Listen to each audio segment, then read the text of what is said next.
পথহারা সেলেসাউদের কক্ষপথে আনতে ব্রাজিলে অবস্থান করছেন ইতালিয়ান মাস্টারমাইন্ড কার্লো আনচেলোত্তি। গত সোমবার আনুষ্ঠানিকভাবে যোগদান করেন তিনি। সেরেছেন পরিচয় পর্ব, কথা বলেছেন মন খুলে। ব্রাজিলিয়ান ফুটবল নিয়ে তার ধারণা, নিজের খেলোয়াড়ি ও কোচিং কেরিয়ার, সিনেমা দেখার নেশা এবং লেখালেখি সহ আরও অনেক কিছু নিয়েই কথা বলেন আনচেলোত্তি। শ্রীলঙ্কা আবারও রপ্তানিতে শীর্ষে। নিজের স্বপ্নের কথাও জানান ফুটবল ইতিহাসের অন্যতম সেরা এই কোচ। ঐতিহ্যবাহী মারাকানা স্টেডিয়ামে ব্রাজিল দলের কোচ হিসেবে ডাগ আউটে দাঁড়াতে চান আনচেলোত্তি। শুধু তাই নয়, ব্রাজিলকে বিশ্বকাপ জিতিয়ে ফুটবল বিশ্বকে বেস্ট সেলার বই উপহার দিতে চান এই ইতালিয়ান মাস্টারমাইন্ড। আমি এখন পর্যন্ত 3টি বই লিখেছি। I prefer the world cup বইটি আত্মজীবনীমূলক। মাই ক্রিসমাস ট্রি বইয়ে আমি ব্যাখ্যা করেছি গত 20 বছরে কৌশলগত ও কাজের জায়গা থেকে ফুটবল পাল্টেছে, এবং অন্যটি quiet leadership. Champions league final নিয়ে চতুর্থটি শিগগিরই বের হবে। তবে ব্রাজিল বিশ্বকাপ জিতলে যে বইটি লিখব সেটি বেস্ট সেলার বই হবে।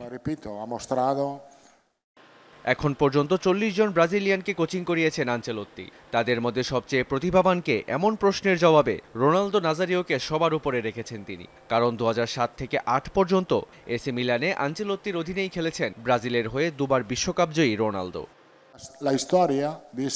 রোনালদো টেকনিক্যালি সেরা, তার খেলার ধরন, মাঠে তার প্রভাব অবিশ্বাস্য। সে বিশ্বের সবচেয়ে মজার মানুষও। কাফু ছিল সবচেয়ে পেশাদার, তবে মজার বিষয় আরো অনেকেই আছে। মিলিতাও, ফিনি খুব বিনয়ী। আমার সবার সঙ্গেই খুব ভালো সম্পর্ক। অনেকেই আমাকে ফোন করে অভিনন্দন ও শুভকামনা জানিয়েছে। খেলোয়াড় হিসেবে আনচেলোত্তির ক্যারিয়ারের শেষ ম্যাচ ব্রাজিলের বিপক্ষে 1992 সালে। কোচিংয়ে নামার পর ইতালির সহকারী কোচ হিসেবে 1994 বিশ্বকাপের ফাইনালে মুখোমুখি হয়েছেন ব্রাজিলের। ভাগ্যই তাকে ব্রাজিল পর্যন্ত টেনে এনেছে বলে মনে করেন আনচেলোত্তি। আমি ভাগ্যে বিশ্বাসী। আমার শেষ ম্যাচ ছিল ব্রাজিলের বিপক্ষে। সেটা ছিল আমাকে ট্রিবিউট দিয়ে। আমাদের আবারও দেখা হলো মধুচন্দ্রিমা। 1994 সালে আমি সহকারী কোচ ছিলাম, ব্রাজিলের কাছে হেরেছি। দারুণ অভিজ্ঞতা ছিল। এই দলকে কোচিং করানোর স্বপ্নের মতো। সব কোচেরই স্বপ্ন এটা।